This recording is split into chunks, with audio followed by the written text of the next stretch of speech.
Hello, what's up guys? Malaysia baru menang semalam. So nak cuci mata sikit jersey apa yang menarik dekat Football Republic hari ni. So jersey original Malaysia memang boleh didapati dekat Football Republic, tapi yang ni memang menarik lah.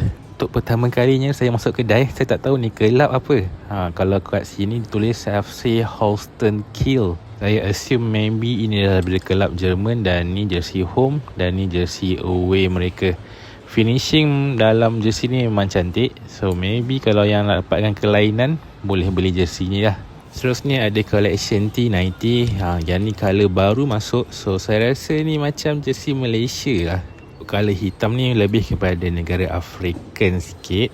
Kalau yang macam ni nampak macam Mexico, bolehlah remake nameset Rafael Marquez ataupun Jared Borghetti. Yang kuning ni macam boleh remake Malaysia, tapi adalah colour hijau lah. Spoil sikit lah kat sini, tapi cun juga. Jersey yang paling senang nak remake ni jersey hitam ni. Malaysia pun pernah pakai away hitam kan. Untuk colour ni lebih macam Belgium ataupun Spain, tapi Spain tak pernah pakai Nike lah. T90 ni pada tahun 2004 hingga 2006 memang sangat popular untuk jersey Portugal, Brazil, Turki, US, Korea dan banyak lagi.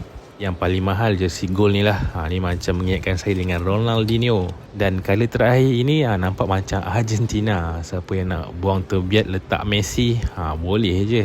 So fikir saya rasa saya angkat jersey biru ni lah, sebab jersey hitam tak ada saiz. So jersey yang saya pakai ni saiz double XL. So sedap, memang ngam dengan saiz badan. So saiz pun cun, kita kira angkat lah. Cuma tak tahu nak letak nameset apa.